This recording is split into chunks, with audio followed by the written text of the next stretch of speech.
Europe 1. Le journal de 6h. Maël Hassani, bonjour. Bonjour Thomas, bonjour à tous. La France est-elle vraiment au courant du profil des personnes accueillies sur son sol ? Voici une affaire qui nous pousse à nous poser sérieusement la question. Une jeune Palestinienne de 25 ans, exfiltrée de la bande de Gaza au début du mois, devait faire sa rentrée à Sciences Po Lille, mais son inscription vient d'être annulée en catastrophe. La raison, des messages antisémites et pro-Hitler relayés sur ses réseaux sociaux. Jean-Baptiste Marty, dans quelles conditions cette femme est-elle arrivée sur le territoire français ?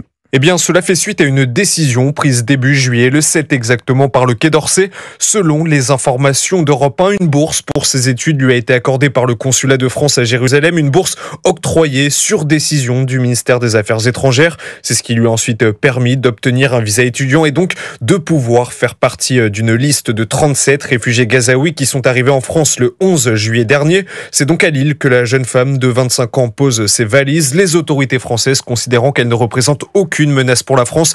Elle est même directement hébergée dans l'appartement du directeur de l'Institut d'études politiques, selon ses dires dans un reportage diffusé sur un autre média.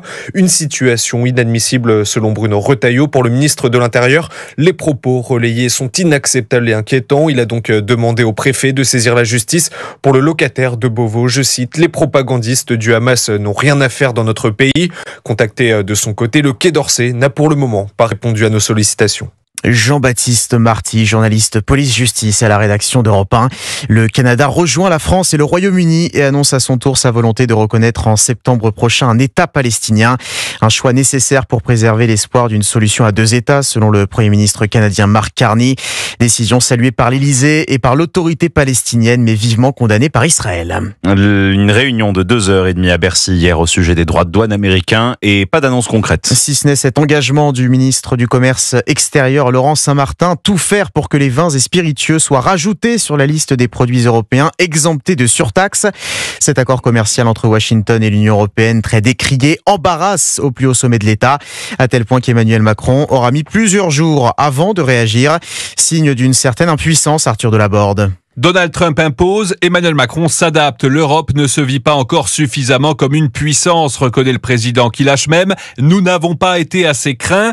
Pour autant, le chef de l'État assume un accord déséquilibré qui fournit de la visibilité à court terme. Il salue des exemptions pour l'aéronautique et l'agriculture et précise, ce n'est pas la fin de l'histoire. Les négociations vont se poursuivre.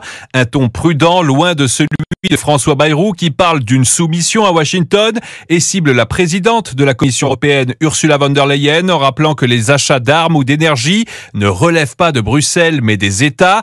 Emmanuel Macron, lui, reste mesuré, promet de formaliser l'accord, d'œuvrer à son rééquilibrage en tenant une position de fermeté. Mais selon un de ses proches, le chef de l'État n'est pas agacé par Ursula von der Leyen. Il continue même à la soutenir. Pendant que François Bayrou hausse le ton, Emmanuel Macron, lui, s'inscrit dans une ligne dénoncée par son Premier ministre avec cette formule « C'est mieux que si c'était pire ». Arthur Delaborde du service politique d'Europe 1. Et ce n'est pas la fin de l'histoire selon Emmanuel Macron. Les négociations continuent pour obtenir des exemptions de droits de douane dans certaines filières stratégiques pour la France, à l'image de l'aéronautique. Et l'industrie des cosmétiques, concernée pour le moment par ces surtaxes de 15%, est particulièrement inquiète. Les États-Unis représentent son deuxième marché à l'export. Des milliers d'emplois se retrouvent menacés. De quoi susciter la crainte des salariés du laboratoire Multaler à Argenteuil, où s'est rendue Laura Legault pour Europe 1.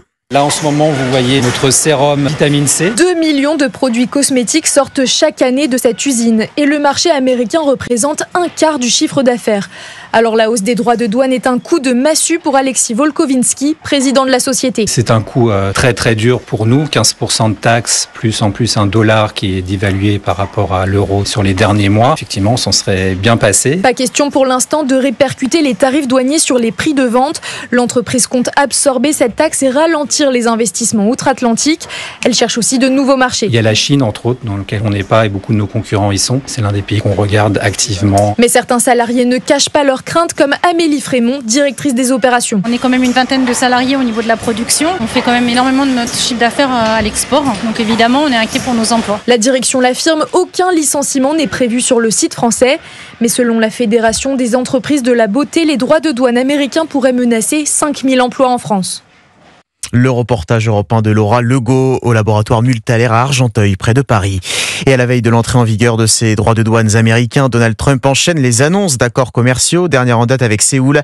Les produits sud-coréens entrant aux États-Unis seront taxés à 15%. En échange, la Corée du Sud s'engage auprès de Washington à investir 350 milliards de dollars. L'alerte au tsunami levée hier soir en Polynésie française. Les vagues ont finalement été moins puissantes que prévu aux îles Marquises. Après le séisme de magnitude 8,8 survenu dans les profondeurs de l'océan Pacifique au large de la Russie. Ce tremblement de terre le plus puissant enregistré sur la planète depuis mars 2011 et la catastrophe de Fukushima a déclenché une série d'alertes tsunami dans plusieurs régions du monde, du Japon à l'Amérique du Sud. 1 million de personnes évacuées encore cette nuit du littoral chilien. Europe 1 matin, il est 6h07. La taxe foncière pèse toujours aussi lourd dans le budget des propriétaires. C'est la conclusion d'une étude menée par Meilleur Taux et qu'Europe 1 vous dévoile en exclusivité ce matin. Le courtier en ligne s'est penché sur les situations de 32 villes françaises et dans bon nombre d'entre elles, Baptiste Morin, le montant de la taxe foncière équivaut à plusieurs mois de crédit immobilier.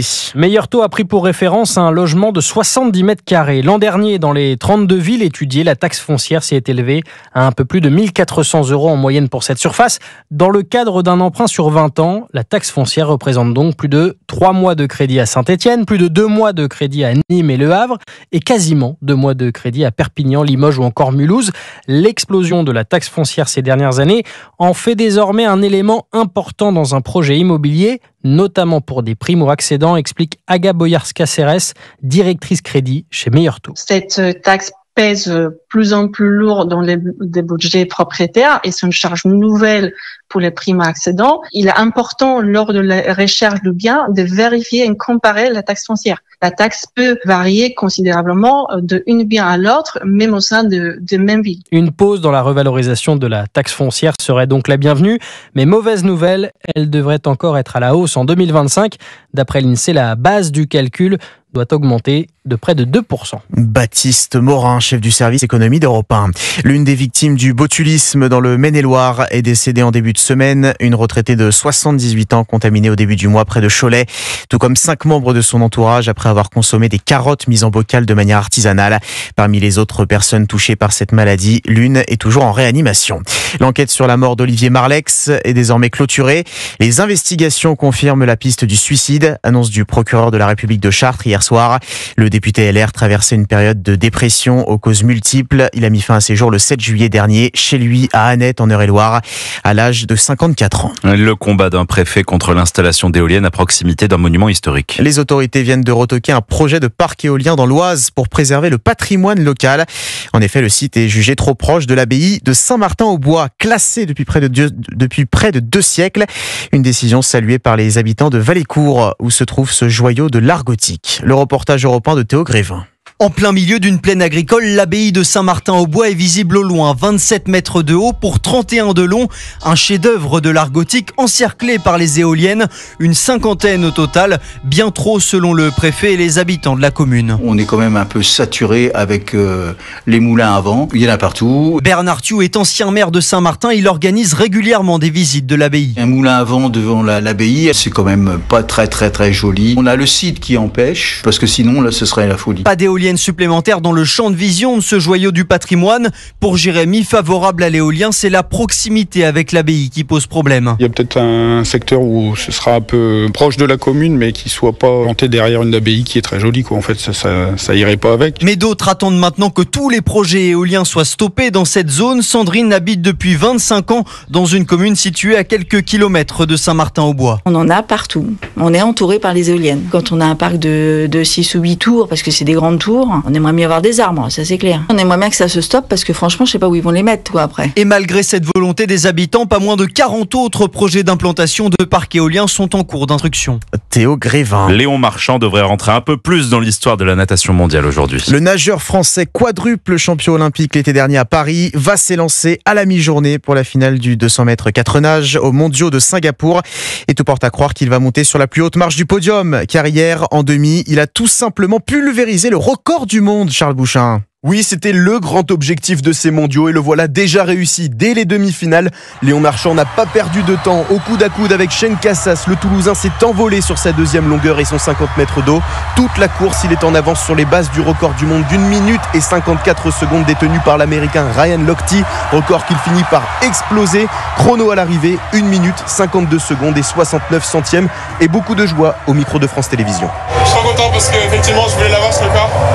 Je savais pas quand ça allait arriver, mais cet après je me suis senti vraiment bien à l'échauffement. Là c'est même pas encore, là c'est 52, ça me paraît un peu irréel, donc je sais pas trop comment expliquer. Et aujourd'hui, il aura l'occasion d'ajouter un 3e titre mondial de suite sur 200 mètres 4 nages.